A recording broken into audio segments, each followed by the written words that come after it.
हेमाराम जी, चर्चा है और कार्यकर्ताओं की मांग भी है कि हेमाराम जी इस बार लोकसभा का चुनाव लड़ने वाले बाड़मेर जोशीमठ से। आप क्या मानते हैं? लोकसभा चुनाव तो पार्टी लड़ाएगी, किसको लड़ाएगी ये तो पार्टी जाने। आप तैयार हैं? मैं तो तैयार हूं, एमएलए में ही नहीं था। ये पर्ची की सरकार है, पर्ची के माध्यम से होता है। और छोटा मोटा भी कोई अगर निर्णय लेना है तो दिल्ली से पूछा जाता है कि क्या निर्णय लेना। इन युवा रोजगार को लेकर के सड़कों पे उतरे हैं।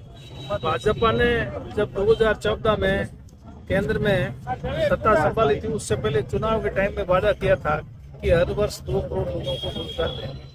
वो दिया या नहीं दिया ये सबको पता है, आपको भी पता है, जनता को, देश की जनता को पता है। रोजगार देना तो दूर रहा, अभी जैसा पूर्व में कहा गया, आपको बताया गया, जो युवा मित्र है 5,000 राजस्थान में लगाए गए, उनको बेरोजगार कर दिया। तो आप कह रहे हैं वो कांग्रेस के करके, वो बकायदा उनका इंटरव्यू हुआ था, एक कमेटी, सिलेक्शन कमेटी बनी थी, सिलेक्शन कमेटी के माध्यम से उनको लगाया। यूँ तो फिर कांग्रेस के टाइम में चाहे वो किसी भी विभाग में किसी भी पद पे नियुक्तियां हुई है, आप उन सबको ये कह के निकाल दोगे कि ये तो कांग्रेस के कार्यकर्ता है। वो किसी के कार्यकर्ता नहीं है, वो तो रोजगार के हिसाब से उन्होंने अप्लाई किया था और बाकायदा उनका साक्षात्कार हुआ था, उसके हिसाब से नियुक्ति दी गई थी। फिर इन्होंने चूंकि कांग्रेस समय की नियुक्ति, इसलिए इनको निकाल दो। इस तरह सरकार तो बदलती रहती है, लेकिन इस तरह से नियुक्त लोगों को बर्खास्त नहीं करना चाहिए। राजस्थान में बीजेपी की सरकार बन गई, बदलाव में किस तरीके से देखते हैं सरकार की? अभी 1.5 महीने का कार्यकाल हो गया, कैसा देखते हैं आप? अभी तक तो ऐसा महसूस ही नहीं हो रहा है कि राजस्थान में कोई सरकार है या सरकार कोई काम कर रही है। ये पर्ची की सरकार है, पर्ची के माध्यम से होता है। और छोटा मोटा भी कोई अगर निर्णय लेना है तो दिल्ली से पूछा जाता है कि क्या निर्णय लेना। इनके निर्णय लेने का अधिकार भी नहीं है, न इनकी क्षमता है।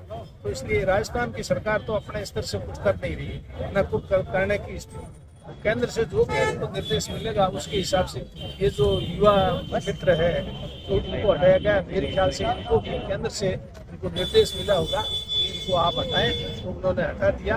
तो ये एक सरकार तो राजस्थान की कहने को, लेकिन यहाँ पर केंद्र की जो सरकार है, केंद्र में 2 व्यक्ति बैठे हैं जिसको आप सब जानते हैं, उनके निर्णय यहाँ लागू पड़े। तो आगामी 2-3 महीनों में लोकसभा चुनाव है, कैसे देखते हैं कांग्रेस क्या प्रदर्शन करने वाली इस बार? वो तो आप लोगों ने देख लिया, चुनाव, विधानसभा के चुनाव हुए उसके बाद में विधायक चुन करके गए, उनकी भी कोई नहीं सुन रहा है। आम आदमी की कहीं सुनवाई इस सरकार में कोई है ही नहीं। विधायक भी ऐसे ही घूम रहे हैं, उनके कहने से भी कोई काम नहीं हो रहा है, क्योंकि ये सरकार है, विधायकों की राय से नहीं बनी। ये पर्ची खोली गई, लॉट।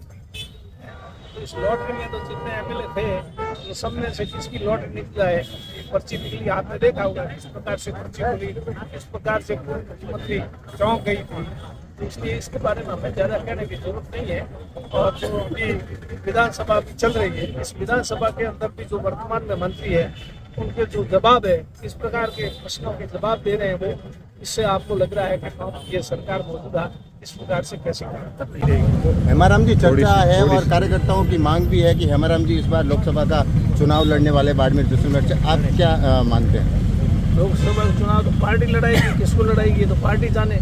आप तैयार हैं? मैं तो तैयार हूं, एमएलए में ही नहीं था, लोकसभा में कहाँ से नहीं, तैयार? आपको फिर से अगर मनाए और कार्यकर्ता मनाते हैं तो लोकसभा के लिए आप तैयार नए हैं? लोगों को मौका देना चाहिए, मेरी ऐसी राय है। नए लोगों को। ओके।